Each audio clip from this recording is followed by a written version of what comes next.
ਬਿਸਮਿਲ੍ਲਾਹਿਰਰਹਿਮਾਨਿਰਰਹੀਮ। अस्सलाम वालेकुम जी आया ਨੂੰ ਰੈਕਸ ਕਿਚਨ ਵਿੱਚ ਸਾਰੇ ਦੋਸਤਾਂ ਨੂੰ ਖੁਸ਼ ਆਮਦੀਦ। ਅੱਜ ਅਸੀਂ ਸ਼ਹਿਰੋਂ ਬਾਹਰ ਜਾ ਰਹੇ ਹਾਂ ਤੇ ਬਾਹਰ ਜਾ ਕੇ ਇੱਕ ਸਪੈਸ਼ਲ ਰੈਸਪੀ ਤਿਆਰ ਕਰਵਾ ਰਹੇ ਹਾਂ। ਇਹ ਰੈਸਪੀ ਖੁਦ ਨਹੀਂ ਬਣਾਵਾਂਗੇ ਬਲਕਿ ਦੂਸਰੇ ਕੋਲੋਂ ਬਣਵਾਵਾਂਗੇ। ਫਾਰਮੂਲਾ ਸਾਡੇ ਆਪਣੀ ਮਰਜ਼ੀ ਦਾ ਹੋਏਗਾ ਤੇ ਬਣਾਏਗਾ ਕੋਈ ਦੂਸਰਾ। ਤੇ ਇਸ ਖਾਸ ਰੈਸਪੀ ਦਾ ਨਾਮ ਹੈ ਮੇਵੇ ਵਾਲਾ ਗੁੜ। ਅੱਜ ਅਸੀਂ ਤੁਹਾਡੇ ਵਾਸਤੇ ਮੇਵੇ ਵਾਲਾ ਗੁੜ ਬਣਵਾ ਰਹੇ ਹਾਂ। ਤੁਸੀਂ ਯਕੀਨਨ ਮੇਵੇ ਵਾਲਾ ਗੁੜ ਕਈ ਦफ़ਾ ਖਾਧਾ ਹੋਏਗਾ, ਲੇਕਿਨ ਜਿਹੜੀ ਰੈਸਪੀ ਅਸੀਂ ਅੱਜ ਬਣਵਾ ਰਹੇ ਹਾਂ ਇਹ ਰੈਸਪੀ ਬੜੀ ਮੁਨਫਰਦ ਹੈ ਤੇ ਯਕੀਨਨ ਤੁਹਾਨੂੰ ਪਸੰਦ ਆਏਗੀ ਕਿ ਤੁਸੀਂ ਇਸ ਤਰ੍ਹਾਂ ਦਾ ਗੁੜ ਯਕੀਨਨ ਕਦੇ ਨਹੀਂ ਖਾਧਾ ਹੋਏਗਾ। ਮੇਰੇ ਬੜੇ ਪਿਆਰੇ ਦੋਸਤ ਚੌਧਰੀ ਨੂਰ ਹਸਨ ਸਾਹਿਬ ਦੇ ਡੇਰੇ 'ਤੇ ਅੱਜ ਅਸੀਂ ਜਾ ਰਹੇ ਹਾਂ। ਉਹਨਾਂ ਨੇ ਬੇਲਣਾ ਚਲਾਇਆ ਹੋਇਆ ਤੇ ਅਸੀਂ ਉਹਨਾਂ ਕੋਲੋਂ ਸਪੈਸ਼ਲ ਗੁੜ ਬਣਵਾ ਰਹੇ ਹਾਂ। ਮੈਂ ਸੋਚਿਆ ਕਿ ਨਾਲੇ ਗੁੜ ਬਣਵਾ ਲੈਂਦੇ ਹਾਂ ਤੇ ਨਾਲੇ ਵੀਡੀਓ ਬਣਾ ਲੈਂਦੇ ਹਾਂ ਤੇ ਚਲੋ ਨਾਜ਼ਰੀਨ ਵੀ ਦੇਖ ਲੈਣਗੇ। माशाल्लाह गंदम की फसल बहुत अच्छी है।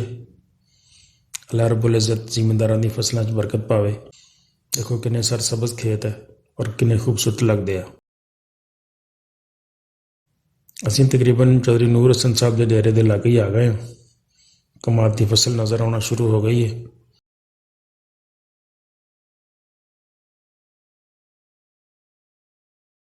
हुण असीं डेरे ते बेलने तक पहुँच गए हैं। तो ਜਿਹੜੇ ਦੋਸਤਾਂ ਨੂੰ नहीं पता कि गुड़ किस तरह बनता है, ये स्पैशली वीडियो उन्होंने वास्ते आ। सब तो पहले गन्नियां नूं कट लिया जाता है, फिर उन्होंने अच्छी तरह छिलिया जाता है। देखो गन्ने छिल के रखे हुए हैं तो ट्रैक्टर नाल बेलने नूं चलाया जाता है तो गन्ने पीड़े जाते हैं, गन्ने चों रस कड्ढी जाती है। एक साइड ते एक टोया पट के उस दो टीन रखे जाते हैं जिन्होंने पीपे कहते हैं तो रस निकल निकल के उन्हें पीपियां च पैंदी जाती है।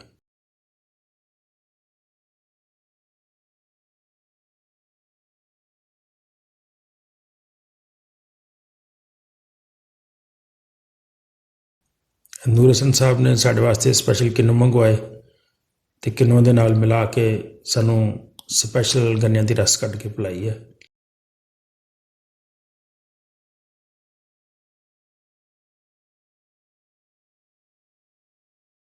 गन्नियां दे नाल ही देखो किन्नू जिहड़े आ वो बेलने च जा रहे हैं। गन्नियां दी रस ते किन्नू दा जूस जिहड़ा है वो एक जगह ते जग च पई जा रहा।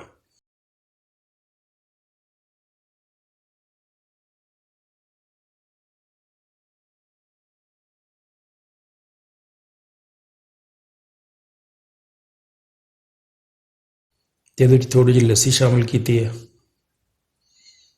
तो थोड़ी जी रौह पाई है। गिलास तैयार करके उन्होंने मैनू पिलाया है।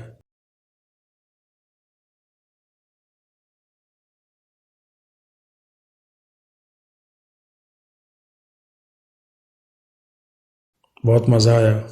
मैं इस तो पहले इस तरह का लस्सी मिला के रौह कभी नहीं पीती। बहुत अच्छी लगी, बहुत मज़ा आया।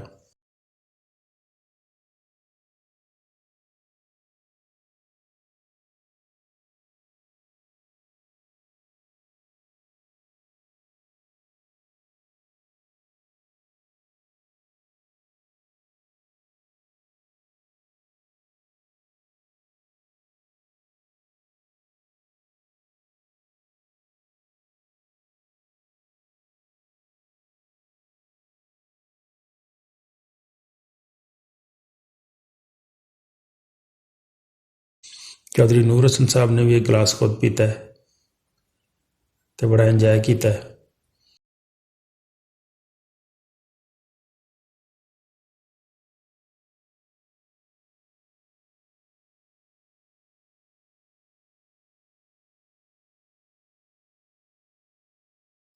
मेरे नाल मेरे दोस्त एजाज साहब भी गए हुए सी ते उन्होंने भी रस और लस्सी मिला के पीती है तो बड़ा अच्छा लगे।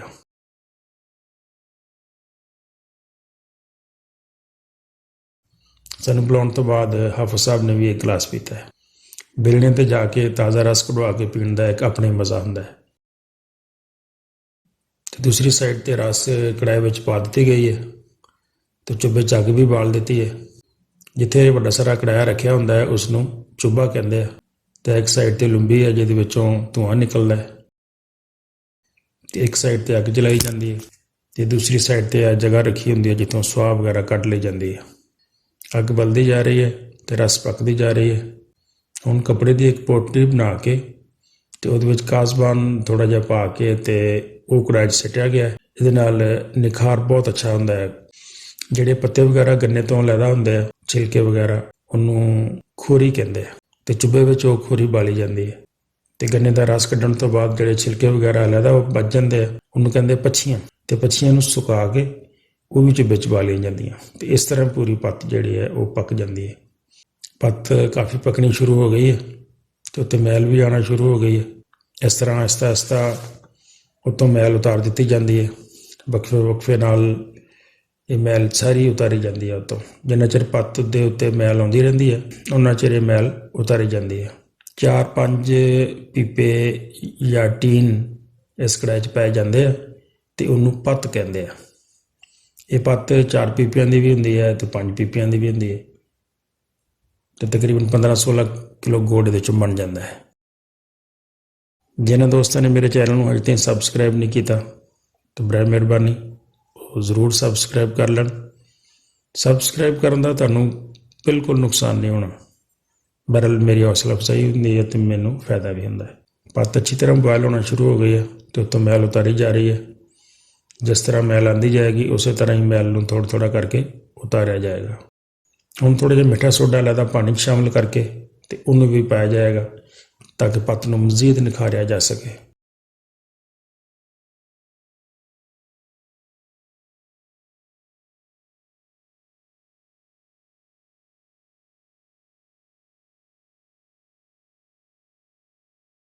ਇਹ ਜਿਹੜੀ ਕਾਜ਼ਬਾਨ ਦੀ ਪੋਟਰੀ ਬਣਾਈ ਸੀ ਹੁਣ ਉਹ ਕੱਢ ਦਿੱਤੀ ਗਈ ਹੈ।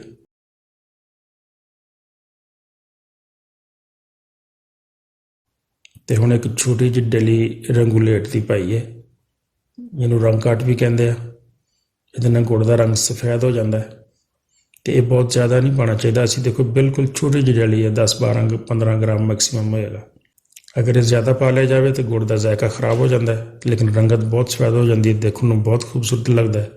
ਅਤੇ ਅਗਰ ਇਹ ਗੁੜ ਵਿੱਚ ਜ਼ਿਆਦਾ ਪਾ ਲਿਆ ਜਾਵੇ ਤਾਂ ਉਸ ਗੁੜ ਨਾਲ ਫਿਰ ਚਾਹ ਨਹੀਂ ਬਣਦੀ, ਚਾਹ ਫਟ ਜਾਂਦੀ ਹੈ। ਲਿਹਾਜ਼ਾ ਜ਼ਿਆਦਾ ਰੰਗ ਕਾਟ ਵਾਲਾ ਗੁੜ ਦੇਖਣ ਨੂੰ ਅੱਛਾ ਹੁੰਦਾ ਹੈ ਲੇਕਿਨ ਖਾਣ ਵਾਸਤੇ ਇੰਨਾ ਅੱਛਾ ਨਹੀਂ ਹੁੰਦਾ। ਇਸ ਵਾਸਤੇ ਅਸੀਂ ਇਸ ਪੱਤ 'ਚ ਬਿਲਕੁਲ ਥੋੜ੍ਹਾ ਰੰਗ ਕਾਟ ਪਵਾਇਆ ਹੈ। ਦੂਸਰੀ ਸਾਈਡ 'ਤੇ ਦੂਸਰੀ ਪੱਤ ਦੀ ਤਿਆਰੀ ਵੀ ਕੀਤੀ ਜਾ ਰਹੀ ਹੈ।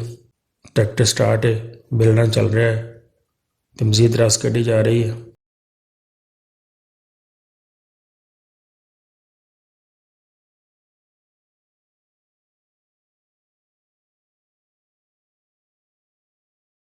ਅਤੇ ਬੇਲਣ ਦੀ ਦੂਸਰੀ ਸਾਈਡ 'ਤੇ ਉਹ ਪੱਛੀਆਂ ਨਿਕਲ ਰਹੀਆਂ, ਇਹਨਾਂ ਨੂੰ ਸੁਕਾ ਕੇ ਫਿਰ ਚੁੱਲ੍ਹੇ 'ਚ ਬਾਲਿਆ ਜਾਂਦਾ ਹੈ।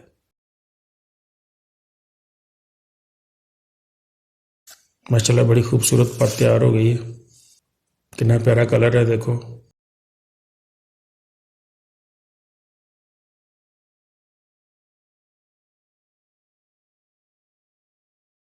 ਹੁਣ ਆਖਰ 'ਤੇ ਪੱਤ ਵਿੱਚ ਥੋੜ੍ਹਾ ਜਿਹਾ ਸਰੋਂ ਦੇ ਤੇਲ ਦੇ ਕਤਰੇ ਪਾਏ ਜਾਂਦੇ ਆ। ਇਹਦੇ ਨਾਲ ਪੱਤ ਬਹੁਤ ਜ਼ਿਆਦਾ ਉੱਠਦੀ ਨਹੀਂ, ਯਾਨੀ ਜ਼ਿਆਦਾ ਬੋਇਲ ਨਹੀਂ ਹੁੰਦੀ, ਜ਼ਿਆਦਾ ਉਬਲ ਕੇ ਬਾਹਰ ਨਹੀਂ ਆਉਂਦੀ। ਇਸੇ ਦੌਰਾਨ ਸਕੂਲ ਦੇ 2 ਬੱਚੇ, ਬੜੇ ਖੂਬਸੂਰਤ ਬੱਚੇ, ਰਸ ਲੈਣ ਵਾਸਤੇ ਆਏ ਆ। ਉਹਨਾਂ ਨੂੰ ਰਸ ਦਿੱਤੀ ਜਾ ਰਹੀ ਹੈ। ਰਸ ਪੀਣ ਤੋਂ ਇਲਾਵਾ ਖੀਰ ਬਣਾਉਣ ਦੇ ਵੀ ਕੰਮ ਆਉਂਦੀ ਹੈ। ਇਨਸ਼ਾਅੱਲਾ ਜ਼ਿੰਦਗੀ ਰਹੀ ਤੇ ਤੁਹਾਨੂੰ ਕਦੀ ਇਹ ਵੀ ਰੈਸਪੀ ਦੱਸਾਂਗੇ ਕਿ ਗੰਨੇ ਦੀ ਰੋਹ ਨਾਲ ਖੀਰ ਕਿਸ ਤਰ੍ਹਾਂ ਬਣਾਈ ਜਾਂਦੀ ਹੈ। ਬਹੁਤ ਅੱਛੀ, ਬਹੁਤ ਟੇਸਟੀ ਖੀਰ ਬਣਦੀ ਹੈ। ਪੱਤ ਸਾਡੀ ਤਿਆਰ ਹੋ ਗਈ ਹੈ, ਆਖਰੀ ਮਰਾਹਲ 'ਚ ਆ ਗਈ ਹੈ। ਉਨੀ ਦੇਰ 'ਚ ਅਸੀਂ ਆਪਣੀ ਮੇਵਾ ਜਾਤ ਦੇਖ ਲੈਂਦੇ ਹਾਂ ਕਿ ਅਸੀਂ ਕਿਹੜੀ ਕਿਹੜੀ ਚੀਜ਼ਾਂ ਇਹਦੇ 'ਚ ਪਾ ਰਹੇ ਹਾਂ। ਸਭ ਤੋਂ ਪਹਿਲੇ ਅਸੀਂ 4 ਕਿਲੋ ਬੇਸਣ ਪਾਵਾਂਗੇ ਅਤੇ ਇਸ ਬੇਸਣ ਨੂੰ ਘੋਲ ਕੇ ਅਤੇ ਉਹਦੇ ਦੇਸੀ ਘਿਓ 'ਚ ਪਕੌੜੇ ਕੱਢੇ ਗਏ ਅਤੇ ਪਕੌੜਿਆਂ ਨੂੰ ਫਿਰ ਭੋਰਿਆ ਗਿਆ, ਭੋਰ ਕੇ ਉਹਨੂੰ ਦਾਣੇਦਾਰ ਬਣਾ ਲਿਆ ਗਿਆ। ਇਹ ਤਕਰੀਬਨ 4 ਕਿਲੋ ਬੇਸਣ ਹੈ ਜਿਹੜਾ ਅਸੀਂ ਭੋਰ ਕੇ ਦਾਣੇਦਾਰ ਬਣਾ ਲਿਆ। ਉਸ ਤੋਂ ਇਲਾਵਾ 1 ਕਿਲੋ ਕਿਸ਼ਮਿਸ਼ ਪਾ ਰਹੇ ਹਾਂ, 1 ਕਿਲੋ ਦਾਦੜ ਕੀਤੇ ਹੋਏ ਕੁੱਟੇ ਹੋਏ ਬਦਾਮ ਦੀਆਂ ਗਿਰੀਆਂ ਵਾ ਅਤੇ 2 ਕਿਲੋ ਭੁੰਨੀ ਹੋਈ ਮੂੰਗਫਲੀ ਹੈ, 1 ਕਿਲੋ ਸਫੈਦ ਤਿਲ ਹੈ। ਬਾਕੀ ਇਹ ਦੇਸੀ ਘਿਓ ਵਾ ਜਿਹਦੇ 'ਚ ਅਸੀਂ ਪਕੌੜੇ ਕੱਢੇ ਸੀ, ਉਹ ਜਿੰਨਾ ਬਚ ਗਿਆ ਉਹ ਸਾਰਾ ਅਸੀਂ ਇਹਦੇ 'ਚ ਸ਼ਾਮਿਲ ਕਰ ਦਿਆਂਗੇ। ਇਹ ਸਾਰੇ ਲਵਾਜ਼ਮਾਤ ਇੱਕ ਟੱਬ 'ਚ ਪਾ ਕੇ ਤੁਹਾਨੂੰ ਅੱਛੀ ਤਰ੍ਹਾਂ ਮਿਕਸ ਕਰ ਲੈਂਦੇ ਹਾਂ।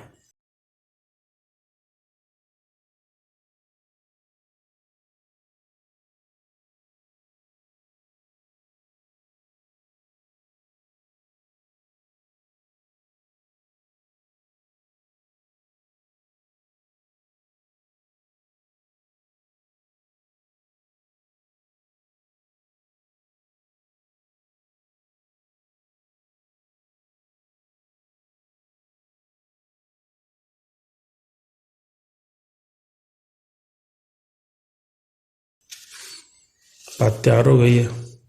ਪੱਤ ਕੜਾਹੀ ਵਿੱਚੋਂ ਕੱਢੀ ਜਾ ਰਹੀ ਹੈ। ਜਿਸ ਚੀਜ਼ ਵਿੱਚ ਪੱਤ ਨੂੰ ਪਾਇਆ ਜਾਂਦਾ ਇਹਨੂੰ ਗੰਢ ਕਹਿੰਦੇ ਆ। ਤੇ ਗੰਢ ਦੇ ਵਿੱਚ 2 ਗੰਨੇ ਰੱਖੇ ਜਾ ਰਹੇ ਆ। ਇਹਨਾਂ ਨੂੰ ਚੀੜ ਲੱਗੇਗਾ। ਜਿਹੜਾ ਗੰਨਿਆਂ ਨੂੰ ਲਗਾਇਆ ਜਾ ਰਿਹਾ ਤੇ ਚੀੜ ਖਾਣ ਦਾ ਵੀ ਇੱਕ ਆਪਣਾ ਹੀ ਮਜ਼ਾ ਹੁੰਦਾ ਹੈ।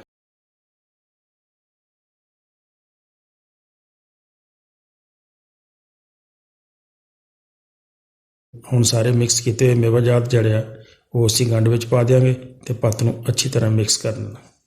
ਬੜੀ ਤੇਜ਼ੀ ਨਾਲ ਇਹਨੂੰ ਸਾਰੇ ਮੇਵਾਜਾਤ ਨੂੰ ਮਿਕਸ ਕਰਨਾ ਹੁੰਦਾ ਹੈ, ਕਿਉਂਕਿ ਅਗਰ ਦੇਰ ਕਰ ਦਿੱਤੀ ਜਾਵੇ ਤੇ ਗੁੜ ਠੰਡਾ ਹੋ ਜਾਏਗਾ ਤੇ ਫਿਰ ਉਹ ਅੱਛੀ ਤਰ੍ਹਾਂ ਮਿਕਸ ਨਹੀਂ ਹੋਣਗੇ। ਹੁਣ ਜਿਹੜਾ ਘਿਓ ਬਚਿਆ ਸੀ ਉਹ ਵੀ ਅਸੀਂ ਇਹਦੇ 'ਤੇ ਪਾ ਰਹੇ ਹਾਂ ਤੇ ਅੱਛੀ ਤਰ੍ਹਾਂ ਮਿਕਸ ਕਰ ਦਿੰਦੇ ਹਾਂ।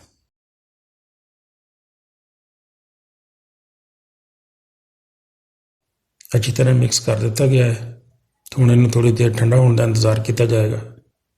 ਹੁਣ ਪੱਤ ਚੈੱਕ ਕੀਤੀ ਜਾ ਰਹੀ ਹੈ ਕਿ ਠੰਡੀ ਹੋ ਗਈ ਹੈ, ਪੇਸੀਆਂ ਬਣਾਉਣ ਦੇ ਕਾਬਿਲ ਹੋ ਗਈ ਕਿ ਨਹੀਂ।